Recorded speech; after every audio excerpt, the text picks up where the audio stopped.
Your calendar is still fertile. Still calling yourself visible and you're just the best kept secret?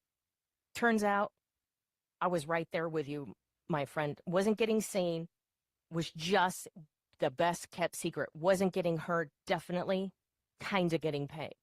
But here, the magic, my friend. It's a collaboration between Colleen Stubbs and Nicole Borghi.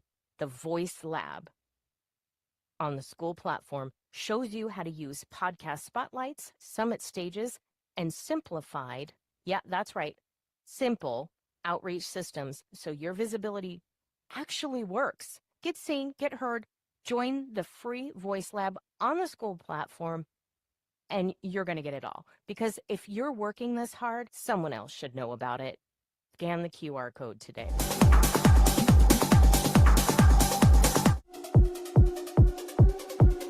Welcome to a world of unforgettable experiences and immersive marketing.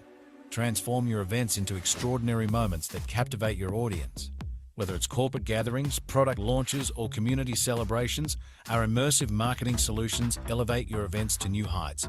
Immerse your attendees in a world of audiobooks and podcasts tailored to your brand. Engage their senses and leave a lasting impression. Explore the power of storytelling with our curated podcast content. From insightful discussions to entertaining narratives, we've got the perfect audio experience for your event. Ready to make your next event unforgettable? Scan the QR code now and book a complimentary immersive marketing call with our experts. Let's create memories together. Elevate your events with immersive marketing. Scan the code and let the magic begin.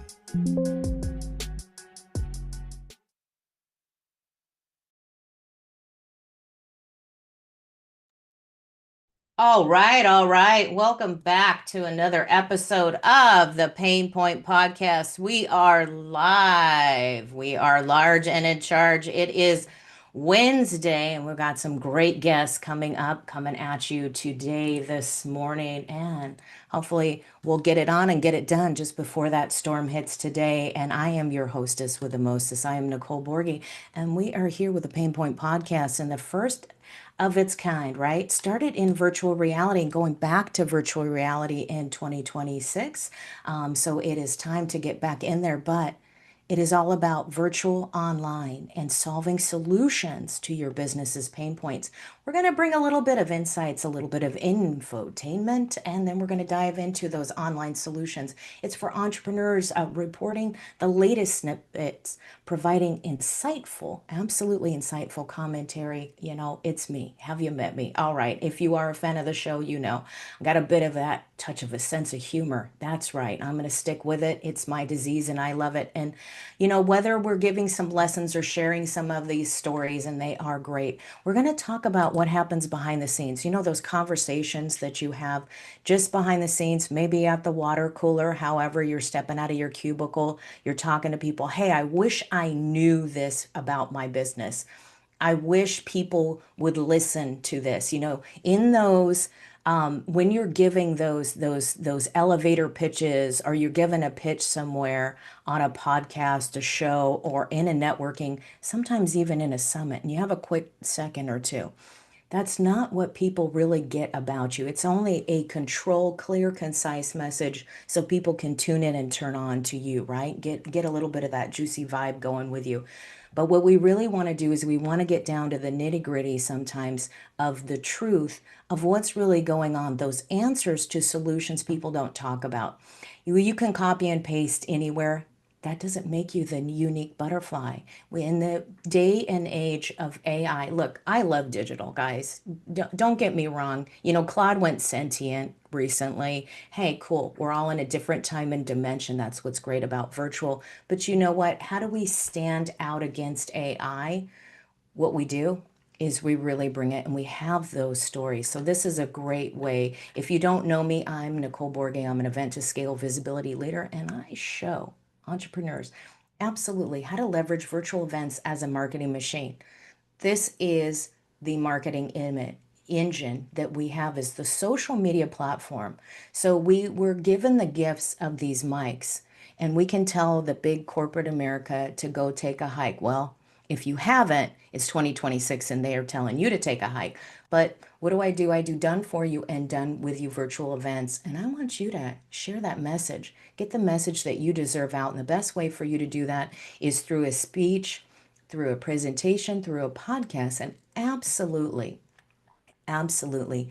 Just grabbing the mic and getting on because it's the content that you want to create. And today I've got two lovely people here, absolutely ready to share all about their business. So it is Portia and Parchelle that I have here today. Welcome, welcome. How are you? Glad to see you here. Hi, glad to be here. Ah, fantastic. All right. So go ahead and tell the audience what it is you're doing because you've got this exciting adventure coming up that you're launching, and some of it's virtual. And I think if I understand correctly, you do live events as well. So you really reach out to the community and you're going through a change and a transformation, and you're going to take people with you. What does that look like? Go ahead and share with our audience what you're doing and how you're doing it, and we'll get into some Q&A. Well, fantastic. Portia, you want to introduce yourself first? Yeah, absolutely. So I'm Parchelle Osumaré. It is an early West Coast morning, but we are so grateful to be here. I myself come from a background of education and media production. And so over the last decade, I've been supporting experts in leveraging their expertise. And so mainly been doing that in a one-to-one fashion. And what we're excited about, and I'll have Portia speak more to her experience as well, but us coming together is really about building this ecosystem for contribution-focused entrepreneurs. It's a very important distinction to us as we came together to create this space. And it really is for the entrepreneurs that are essentially wanting to do more good. I think that there's a big illuminating calling for a number of us towards how we can be leveraging our businesses to doing more good. And so Oshimari Learning as this new frontier for us is really about putting our arms around those entrepreneurs in some really unique ways through learning experiences, through the ability to learn in community, and altogether, again, leverage our expertise in the world for doing more good. And I would say, one of the things that my name is Portia Michelle Oshimari. I come to Parchelle from the client experience space. So I've been in client experience and customer service for, it's insane. I was sitting here thinking about it. I'm like, I'm too young to be able to say 20 years, but 20 years solidly of crafting customized customer experiences and client experiences. And then I've been the last probably 10 years primarily in the online business space, supporting people in creating and crafting their offerings, their services, and the experience around those offers and services. And so one of the things that I bring to this conversation is looking at the experience of what learning actually is. I think that a lot of us have this conversation that learning is information share, and the truth is, in the same way that healers never heal anybody, they create an environment of healing and then people step into that healing if they desire to. We don't teach really anyone. We create an environment for learning that activates learning inside of people to teach themselves, truly, especially adults at this point. So a lot of what we do at Oshimari Learning is about this idea of new learning experiences for adult learners, primarily entrepreneurs and folks who are leaving the corporate space that are thinking about their first entrepreneurial experience. Those are a lot of the people that we speak to, Nicole. So I feel like we're in good company, but those folks are busy. So we're creating these experiences that are targeted toward a busy, active life. You know, the world that we're living in, it's doing a whole lot of things. We don't have a ton of time to do a whole lot, but we have a lot for a lot of us as business owners to learn, particularly if we're wanting to aim our businesses in a direction where we're doing the kind of good that creates the kind of world that we want to live in with our businesses. There are some things we got to relearn and unlearn as a part of that, but we're creating experiences to do it in a way that you enjoy and it's not going to be exhausting. Oh, yeah.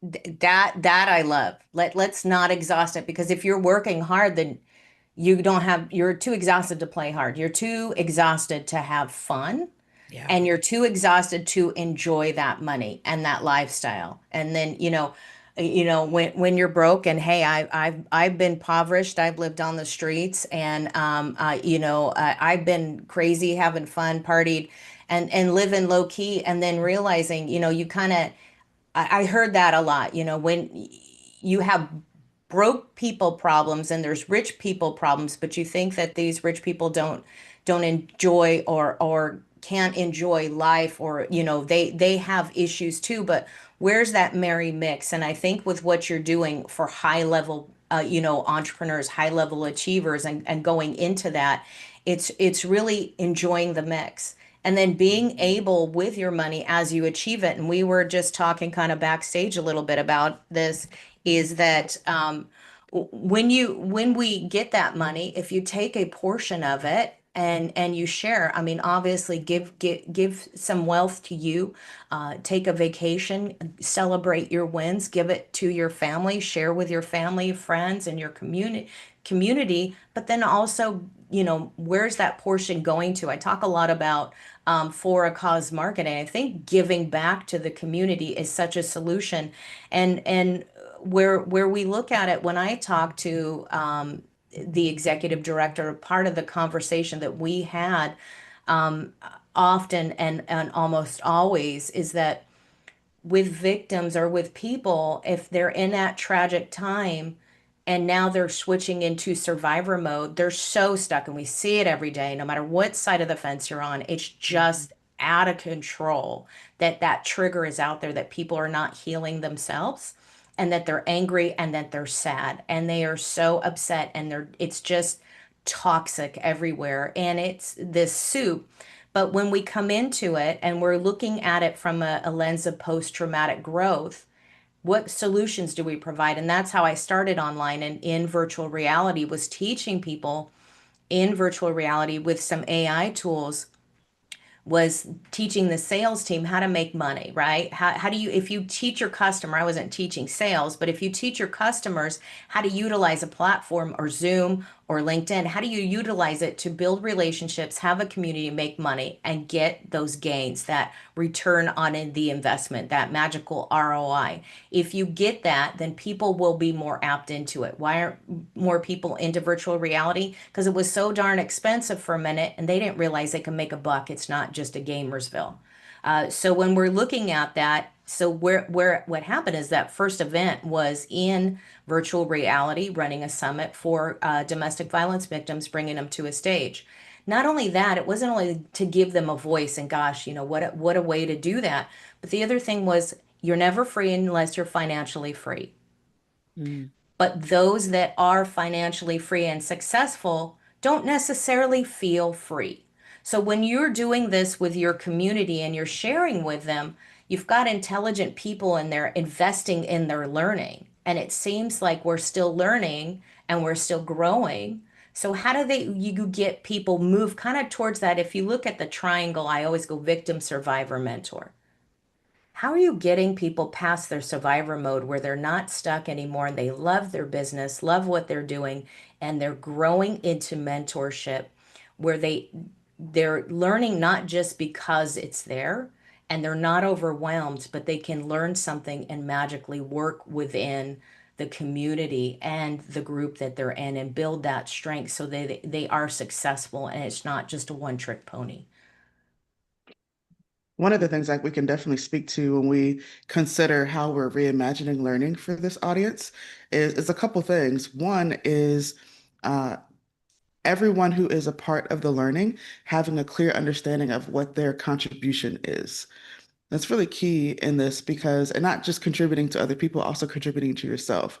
And so being clear on that and how we want to utilize our businesses for good is really interesting to, and we feel like imperative to identify at the start, because understanding what your contribution is, we call it your contribution map, really gives like a starting place for it. This is what I'm here to do. This is the vision that I have, the good I want to see done in the world. Here's what my unique design and my unique expertise and how it's wired to contribute is so essential. And that's such an empowering place to start from as well. It's kind of like coming through to see, what, I am a superhero here. I have some gifts and some abilities that can actually do some good in the world. And so just identifying that and being clear there is one of the things that we open up as like a first win, right? When you're in survival mode, to which all of us can relate to, small wins matter a lot. So if we can help the learning to be not something that feels like a fire hose, but how do we piece it out so that way we can give you the essential part of this methodology, this body of work, such that you can get a win. And right, how do we make that happen for them? So that's one thing I would say as it relates to approaching learning for this audience. The other is really around the method and the delivery and the format, I should say, through which people are experiencing the learning. In other words, sitting down in front and watching another screen is not conducive. Right? I think that reports are showing even now that over 70% of entrepreneurs are neurodiverse, right? In whatever capacity that looks like. And we've all been affected by that. And so we find also that it's really important for the learning to meet the learner where they are. We all have busy lives. We're all doing other things outside of just being in front of a computer. And so one of the modalities that is really strong that we've been leaning into, for example, is audio learning. Audio is a way to actually meet people where they are. They can be in the car, at the gym, walking the dog, right? But be in a place where their body is moving, right? And we can meet them where they are with the modality specifically of the learning and making that very experiential. Yeah. Yeah. Yeah. Did you want to add to that, Portia?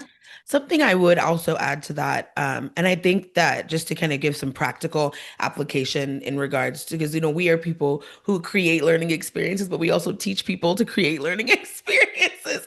One of the things to what Parchelle said is also thinking through when people are coming out of survival mode, which a lot of folks tend to be, making sure that whatever you start that first win on is actually centered on the experience they're having, not the experience that they may have in the future, but the reality that they're currently in right now. One of the things that we do with our circular learning model is that we make an opportunity for people to learn from these audio asynchronous opportunities that we create, right? We'll give you your training in something audio that you can play when you're with us in front of us live, right? Everyone's learning from each other. We have something to teach, but then we also make a point that they can see one another inside of the learning experience, which I find often is one of the things that people under leverage when they're teaching in group. When you bring together people from a variety of different industries and you hear what other things are happening in other sides of the industry, that's a drastically under leveraged tool when you're training folks. A lot of times people will get on a call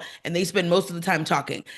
You really want to give the opportunity for the people who are participating in the learning to hear from each other, because you never know if the gold is going to fall out of your mouth or someone else's. I think that's the other big piece about adult learning and crafting adult learning experiences is realizing that everybody in the room is a mentor and an expert, as well as every single person in the room is a student and a participant. So, so true. It's almost like our little 14-year-old girl comes out. It's like, oh, I got a mic and I got something to say, right? You get excited and you're like, whoa, here we go, explosive. But we have some comments here on LinkedIn. So good morning, good morning.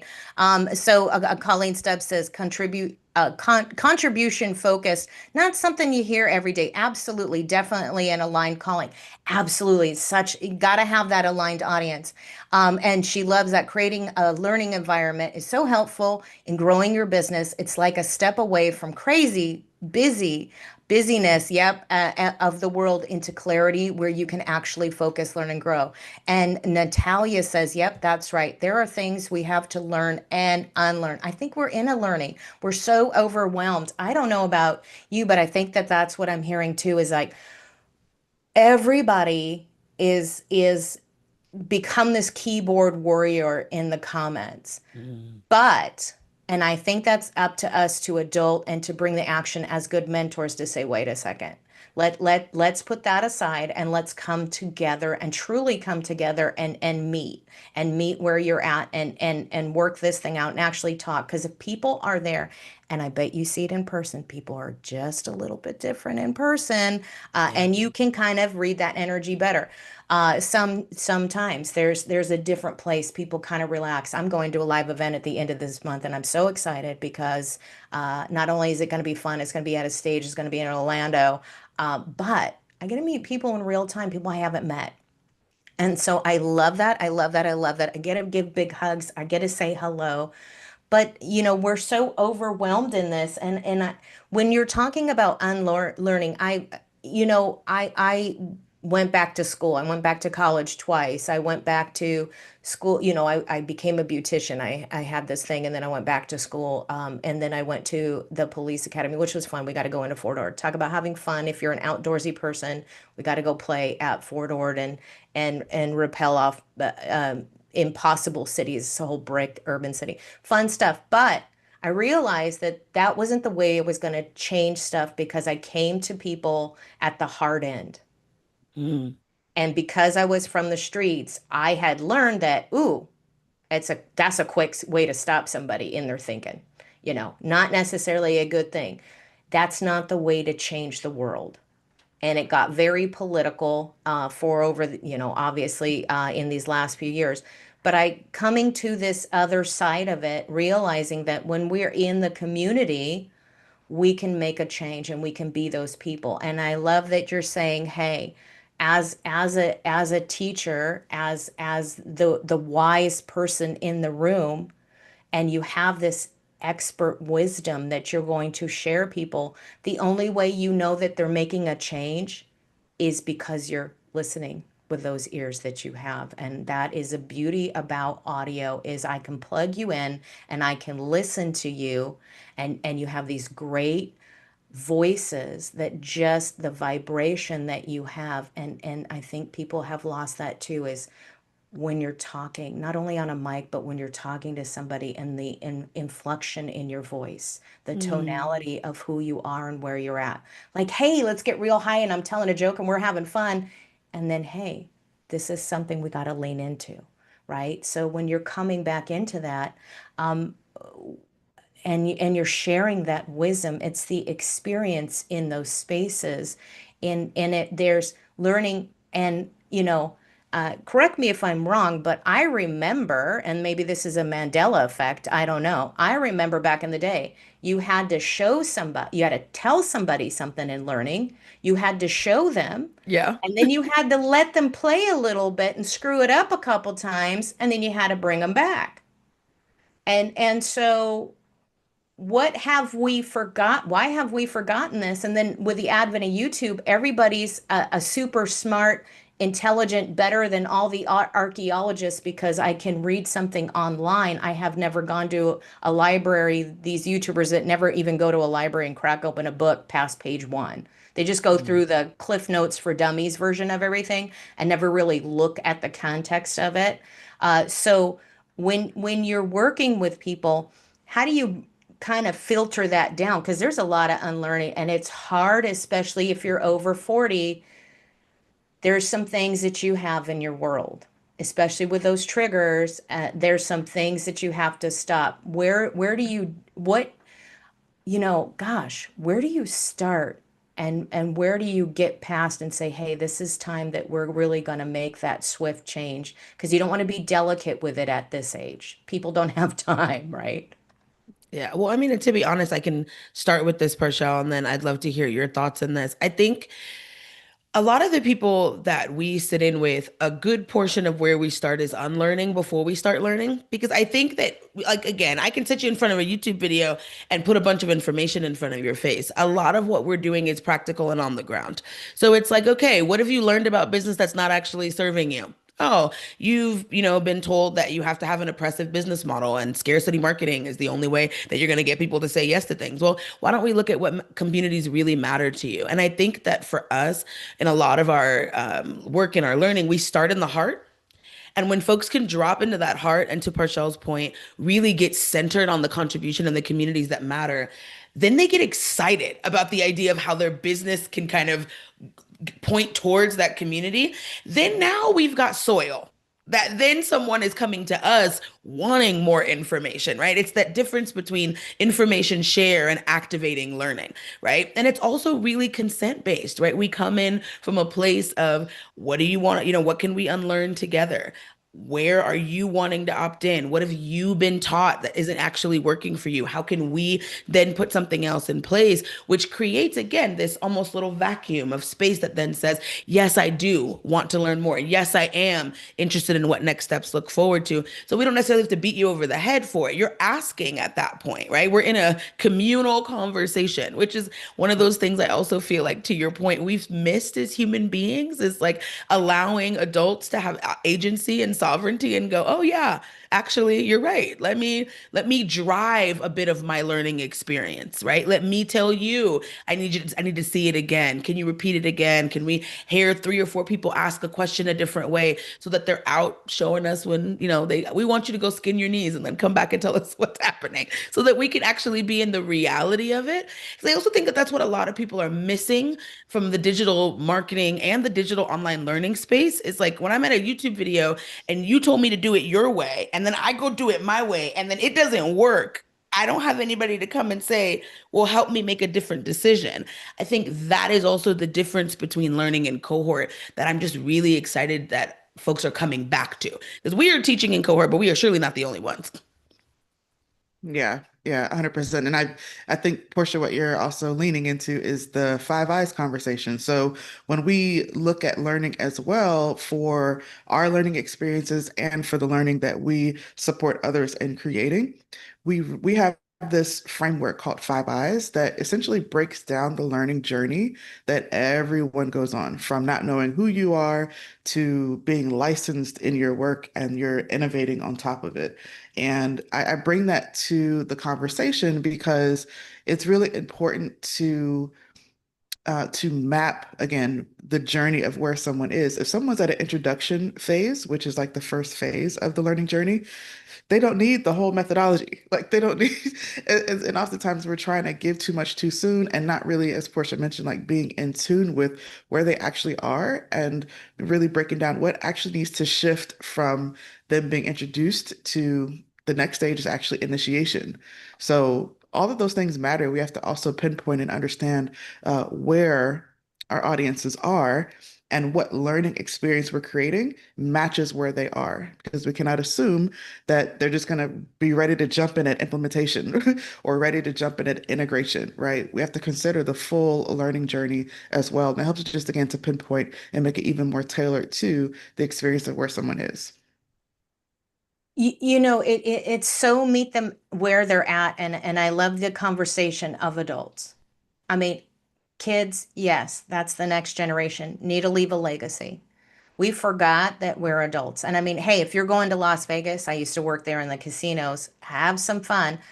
I noticed over the years though, when I got into Las Vegas in 2003 and then left about 2020, so it went from having fun to everybody seemed like a non-player character. They were so robotic, and I'm like, "You're in Vegas, have fun, do whatever, whatever you want to do." Everybody's got a camera now, so just be, you're on camera, you're performing. Just know that whatever you're doing, if you're picking your nose or you're running around half dressed, whatever you're doing, it's gonna go home with you. You're not leaving it here. What happened in Vegas didn't stay there. You absolutely shared it, and all the problems that you did too. Whatever happened in the club went home with you too. So, woo. But that there is no kind of place, not necessarily safe, but comfortable, because you don't want bumpers on everything. You want people to adult at this time where you can be comfortable in the room and not only be vulnerable, but just have a conversation, have a critical moment where you can not criticize people, but critical thinking has been lost, right? Mhm. That conversation, we may not agree on everything. That's okay. I don't want to. I want my own thoughts, whether they're my own thoughts for this 30 seconds or they're my own a different thought tomorrow. That's okay. It's the tradition of going back kind of to the mentor, the ritual, not the cult. And a lot of that has changed. And I think I love what you're doing because you're breaking away from that cult following mentality. And a lot of healers and a lot of teachers have kind of unfortunately fallen into that path. And that this moment, when we're going on and we're rising up, and what I love is like Billy Carson, where he does the woke doesn't mean broke. We want you to be healthy, happy. If we're going to own our ways into manifestation, we have to realize that there's actions behind it and be leaders and know that if we allow the abundance to come in, we should embrace it. That abundance means not only gifts and things that happen, events or friends, but it also means money, and it means that we're okay to have that. So we're okay to have those conversations and say that we have to be adult with our money, with our mindset, and come into these thoughts. So I think you're going back to some sense of traditional learning with the advantageous points of AI, and there is tech there, right? We're not hating on it because it's supposed to make our lives easier, but we're so busy tech stacking and finding all these things that we're so busy on doing that. I just want to pause for a moment here. I'm looking back on LinkedIn and YouTube. So good stuff. There was a win-win from Enlightened Enchantress on here on YouTube. And I just want to let people know that I have put this up, and it's also not only shared in the Voice Lab for the group, but you can now register. This is free. You can register to be a guest on a show and put your information on there. I drop the links on everywhere, on LinkedIn, on Voice Lab, and YouTube, Rumble. It's all there. You can register as a guest, and there's also a registration to find a guest. So if you have an event, you have a podcast, you have a place to share, you want guests, and that can be free or pay to play. It just depends on your business model, but I just do ask that you fully disclose that there's a fee and it's not a surprise tactic for people. But let's get into it. So in deeper into the conversation, I really like to get into that kind of what do you think in this conversation, or what conversations do you two have that you think that people need to really know? What's that truth that people need to know about business that you talk about, that you feel that you've not really had the chance, or you're working that out in real time, that people should, hey, what's that secret that people are don't know, or maybe even a mistake that they're making that you're here to correct? Ooh, Parchelle, you want to take this one, or you want me to take it? This is a soapbox I could die I on. was about to say this is your hill. Rather you speak to it. You know, how much time do we have, Nicole? I You got time, go ahead. I could go for days, but I think if I had to start with one, I think the idea of being a contribution centered business, I think that people believe that the only ways that they can contribute is with their money or with their time. Like, I can either volunteer for a nonprofit, or I can go give a bunch of money to a nonprofit. And those are the only ways that, as a business owner, that I can contribute. I think that that is one of the biggest myths that folks, and I think it is a part of the secret pain that a lot of us are living with. A lot of us that really care about the world are living with this quiet secret pain that we don't talk about, where we're consuming everything that's crazy about the world, but we are unable to be in action in the things that actually would move the world forward, that matter to us. So there's this like quiet pain of witnessing and feeling like you can't contribute. Whereas I'm a big believer that in every single, particularly if you have a service oriented business, you are a coach, consultant, service provider, done with you, done for you.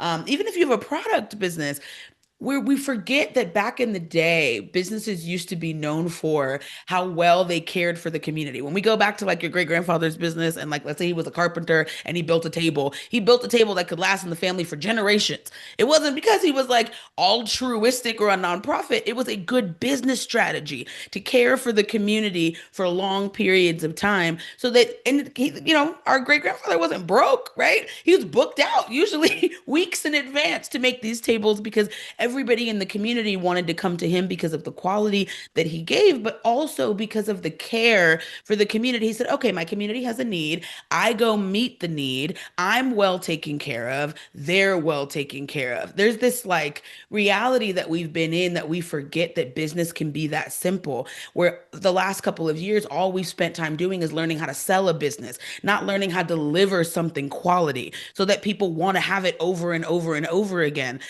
This desire for a cult following versus a desire for deep community care.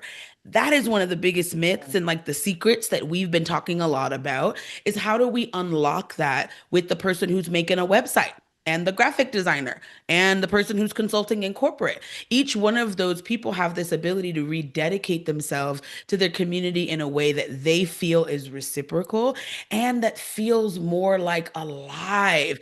I am so tired of us leaving these big corporate places to then go be in a prison in a Zoom box. Like, enjoy it. You get to enjoy it. Part of us not enjoying it is that we're not actually centered in the thing that lights our soul on fire and does the good that our community is committed to doing. You can build a website for anybody. Go build a website for the people who make the world the kind of place you want to live in. You can work at any corporate office. Go work at a corporate office that does give money, time, or effort or energy or solves a problem that actually really matters to you so that your time on earth feels like yours and you're actually getting to put your arms around the things that really, really matter to you. That's if I had to think of like one main thing that I think that people in business right now are missing, it's that. It's that apatheticness when people sit in front of me and they tell me I can't stand my business. I started it because I loved it and now I can't really stand it.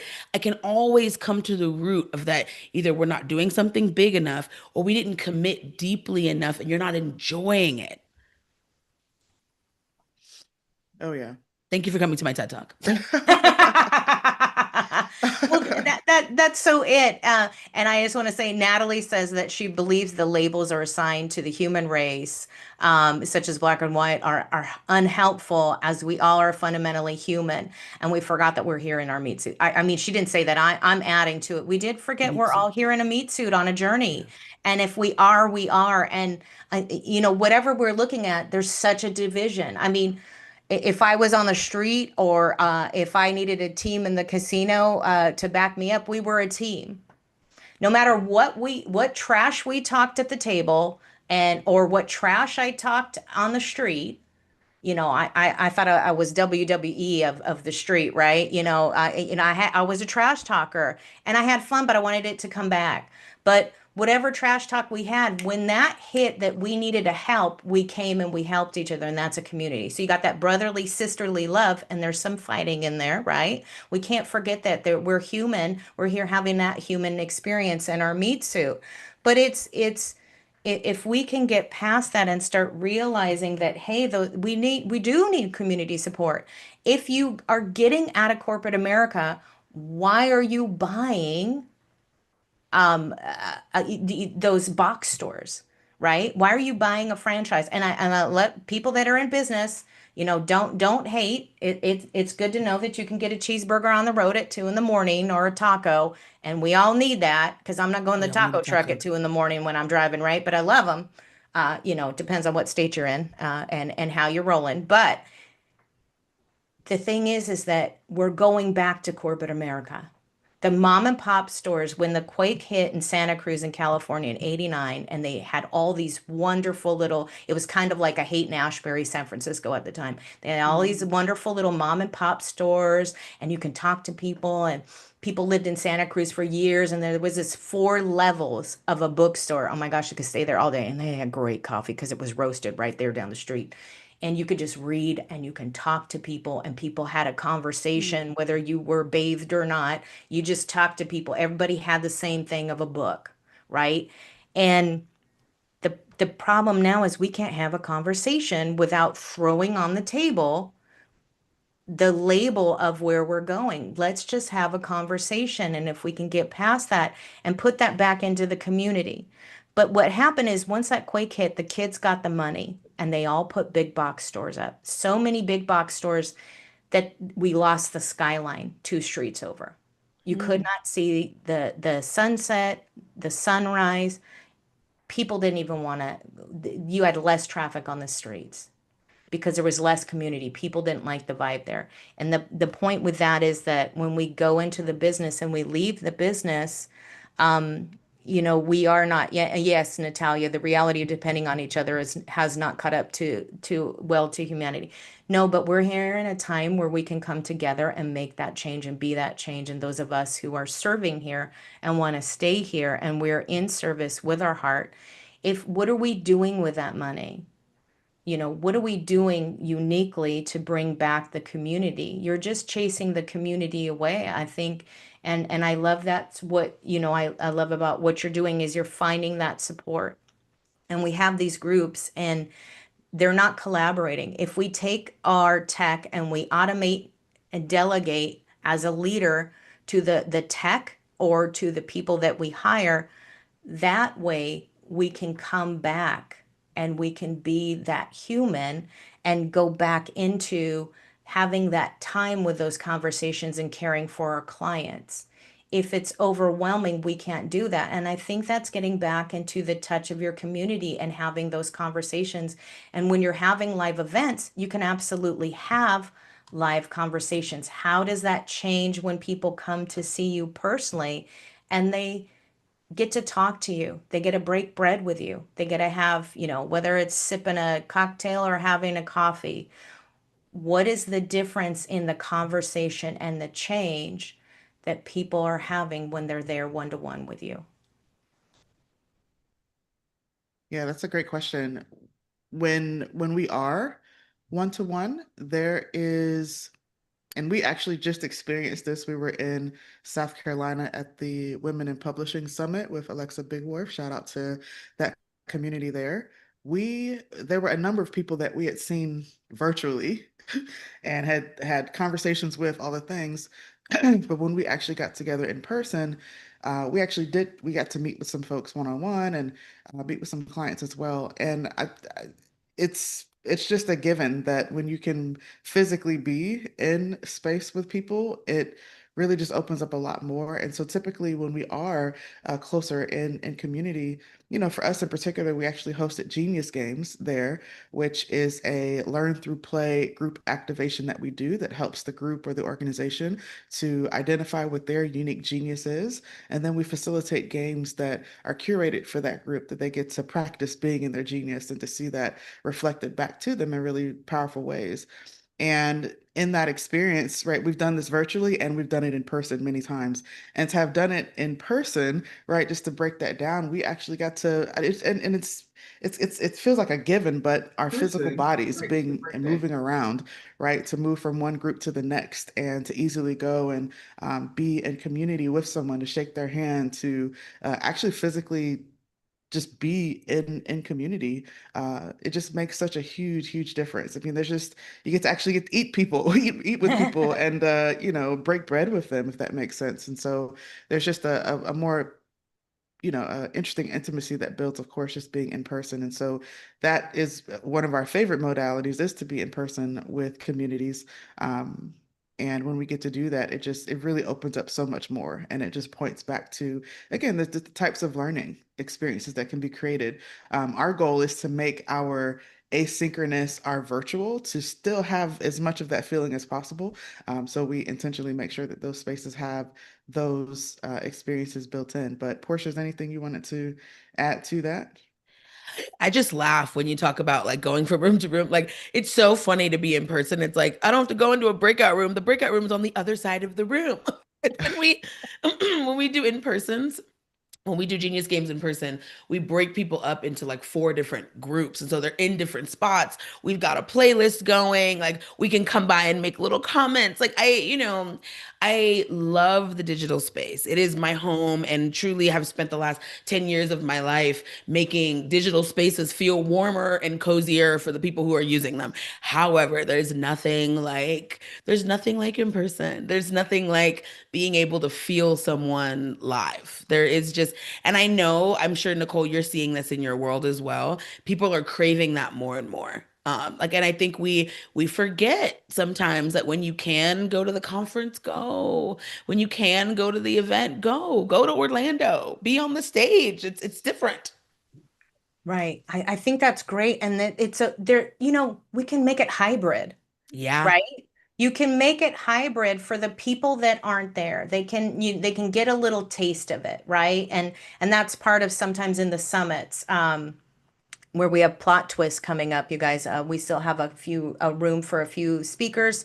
That is for authors, not only people who wrote a book, but people who are looking for or have publishing support that want to share, maybe illustrators, public relations, things like that. We're looking to share with authors how they can get on the stage and speak and make, grow their community and not just keep it in a small space, because you should be out there doing your book signing. If you're not, or you can't get out or you don't want to get out, you can at least kind of do a little book signing tour by getting on summits. And we also have the authority code, and that's where leaders influence, and leaders share how to influence small groups. And I think that's what you two do so well. But what comes to mind for me on what you're talking about is, I think when you're live and you have a certain mix of what you're doing, there's a credibility that you have to keep as the facilitator, as the coach, Mm. as a consultant, as a person doing the event or the coaching, that it keeps you credible, because people get to see what's there and who you are. And they're not paying for this $20,000 package in 18 months of doing nothing but talk therapy, which they could have gotten for $15 a month on their health insurance.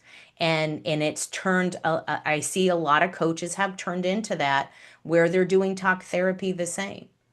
You're treading in bad waters, one. And then the other thing is you don't necessarily know what that person has if you don't have that experience. And if you think you just read something or watched a YouTube video, that doesn't make you an expert. Um, but it does give you a sense of building the expertise if you keep that in mind with what you truly know. And you only have to be a few steps ahead of the person that you're teaching.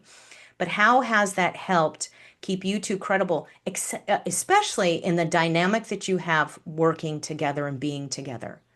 And the intelligence here and the humor and the love that you're bringing here, how does that help? I mean, because that's what communities need. They need the credibility. They don't need a carpetbagger to come in and fly in, and nobody really knows anything about them, and then they leave trash behind, right?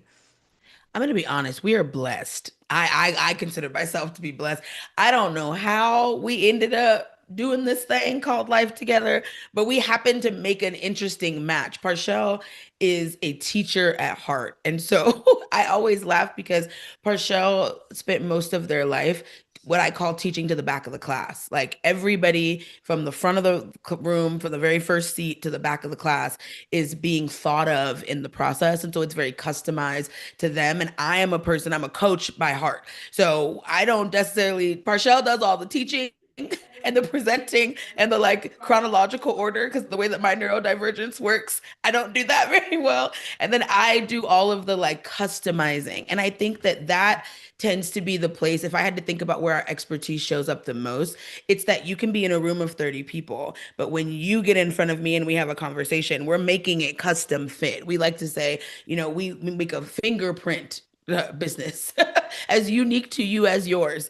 And we can kind of take what's there and really make it less plug and play and more, here's your personal situation, here's what's going on with you, here's advice that actually sits in your beingness. And there's something about being able to do that live that I do think is an interesting way of establishing expertise, because we would need to know our stuff to be able to take whatever you give us and give you a solution based on that's there. And I don't think that like it's not quite the same as when you are online and you have to teach to so many, like you're on a YouTube, let's say, for example, and you're sharing information, you have no idea who's sitting in front of you. So it's so broad and it has to kind of be so general. It's almost like going to go eat food at a buffet. Like they don't use salt and pepper because they have no idea who's going to come and eat it. Right. Versus when we're live, you can tell me exactly what's going on with you and what's happening in your world. And I can give you an exact response to that place, whether you're live digitally or you're live in person. Yeah, truly. It's about customizing the experience as much as possible and personalizing that. That is the future, Mm, right? When we look mm. at right now how we interact with AI, it is your feed and your chat and your relationship with your AI is very customized to you. And I think that that is, again, the future of learning and how we can match that to the uniqueness of the individuals and the people that are there. It makes a huge, huge difference. It absolutely does, and bless you, Portia. So it absolutely does make a difference, and the knowledge that you two have shines through. And when somebody decides, and I've had this happen, and I'm sure several of you out there listening have been part of this. I was in a breakout room, and we're in a breakout room for let's say 10 minutes. And in that breakout room, there's five of us. We're going 2 minutes, 2 minute clock here, and I'm keeping time. And someone comes in and they have changed their business in that 10 minutes four times. The model of their business, the clients they serve, because it was always everybody and anybody, and we were trying to guide them like, hey, it's my first time. Okay. So, who's a power partner for you? What's a group that works well for you? I mean, I have stages, so I love groups of speakers. I have stages. I love an audience that wants to learn and connect and that's aligned. And, that's my whole thing. These are people I look for. These are people I'm strong with that I can absolutely refer to. Or if I'm having an author summit like I am, I'm looking for groups of authors and groups of people that want to get on the stage and share their way cool story, do a spoken word, read about their chapter, talk about their journey, or maybe they have publishing support and a cool tool that they use. Those are groups that I'm looking for. And so we were trying to explain it to this person, and she changed her business model four times. And that first, that tells me that you can't commit because 10 minutes and you're already in a relationship with four different people. But the second thing is somebody's throwing hearts and thumbs up. I love it. And the second thing is that the guidance of we can't serve you, we can't share with you, we cannot guide you if you can't take that feedback. Find just one today, at least for this 10 minutes. Who are you serving, and what is your business? So that tells me is that I'm worried about that person. I worked in a boutique healing space in Las Vegas. I was finding myself, and I'm here where I am, wherever I GPS myself. I found myself, unfortunately, right? That those times of your life where you're going through some healing changes. And I saw a lot of people, a lot of healers of all people, who brought a lot of toxic negativity to these people and were just doing more harm because they had not healed Mhm. and they were allowing everything to be in. And I think that if you're not in a good space, you are doing more damage. If you are not taking as a learned professional, as an experiencer, then you have to be able to say no and have boundaries. You're not helping anybody if you're throwing all this, this fake influence positivity out there, because we can all be in an airplane, right? We can all show those fancy cars that you don't have to rent anymore because you have AI. But keeping people real and coming into that and that knowledge that is power, absolutely, Natalia. I'm probably going to mess this name up, but Shafayette, I think, is the name. Yeah, thank you for putting those hearts in there. Coming back to that in this journey, what would you like to leave people with that people don't normally talk about, that you are going to tell your audience, that you want your audience to know, to come with? Maybe if they have to clean their ears, right? Take the rocks out of their head, clear out the cobwebs. Maybe do your shadow work before you come. But what did they really need to come with to be an adult and to be able to fully be in that experience? So they're not coming with baggage. One of the things I would definitely say is to know how you are uniquely wired to run your business and to be in joy in that. I've been on a bit of a self-discovery journey myself over the last few years, several years, and in that, every time I learned something that was pretty significant, it had a direct impact on how I was moving in my business. Everything from the activities that I devote myself to, the activities I show up to regularly in my business, as well as even the business model. This actual expression of Oshimari learning as a business is a step in a completely different business model for me personally, and I think for Portia as well, for sure. And what I mean by that is, for example, I learned some time ago through one of the modalities that we use that I'm a creative person. And I always knew that I was a creative, but there are certain distinctions that show up there as a creator. And I realized that, oh my God, like creators are really good at starting things, but not as great at finishing them all the time, right? We all have our strengths and weaknesses, but we're the ideas people. And I realized a bit earlier in my business that I really was drawn to other creators, right?